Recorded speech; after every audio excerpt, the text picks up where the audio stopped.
अयोध्येत आज रामनवमी मोठ्या उत्साहात साजरी होत आहे। अनेक भाविक जे आहेत ते अयोध्येत दाखल झालेले आहेत। अयोध्येत मोठ्या प्रमाणात आपल्याला गर्दी पाहायला मिळते आहे। अनेक जे भाविक आहेत ते देशभरातून अयोध्येत दाखल होत आहेत।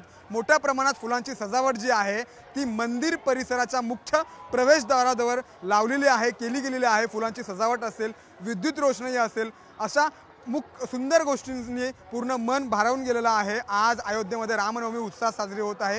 रामलल्लाचं दर्शन घेतलेले काही रामभक्त आपल्या सोबत जोडले गेलेले आहेत। बताइए कहाँ से आए आप और रामलल्ला का दर्शन हो गया है क्या? बाराबंकी डिस्ट्रिक्ट से आए हैं। और रामलला के दर्शन तो हो गए हैं। अब घर वापस जा रहे हैं। तो कैसा क्या भावना है अभी आपकी? बहुत सालों बाद राम मंदिर बन गया, आज पहली रामनवमी है, आपने दर्शन भी किए हैं। अच्छा फील होता है आने से। तो अभी दर्शन हो गए ना, कहाँ घर पे जाएंगे? अब घर को जाएंगे वापस। क्या बताएंगे सर, आज दर्शन हो गया आपके? नहीं सर, अभी तो आए हैं। आज ही आए हैं। अभी जा रहे हैं, थोड़ा नहा के आएंगे तब दर्शन हो जाएंगे। तो आज बहुत सालों बाद रामनवमी हो रही है, कैसा फील करते हैं आप? बहुत अच्छा फीलिंग है सर, अपना जन्मभूमि मिला है, उससे बड़ी फीलिंग क्या होनी चाहिए। वो तो बहुत मन में बहुत ज़्यादा उमंग है।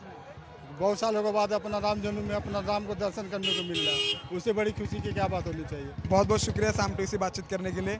अशा उत्साहाचं वातावरण आज अयोध्येमध्ये आहे। कॅमेरामॅन अरविंद सह मी सूरज मसरूकर, साम टीवी अयोध्या। देश विदेशातील प्रत्येक घडामोडींचे लाईव्ह अपडेट मिळवण्यासाठी आता साम टीव्हीच्या सर्व सोशल मीडिया प्लॅटफॉर्मला लाईक, फॉलो आणि सबस्क्राईब करा। तसंच सर्व नोटिफिकेशनसाठी बेल आयकॉन प्रेस करायला विसरू नका।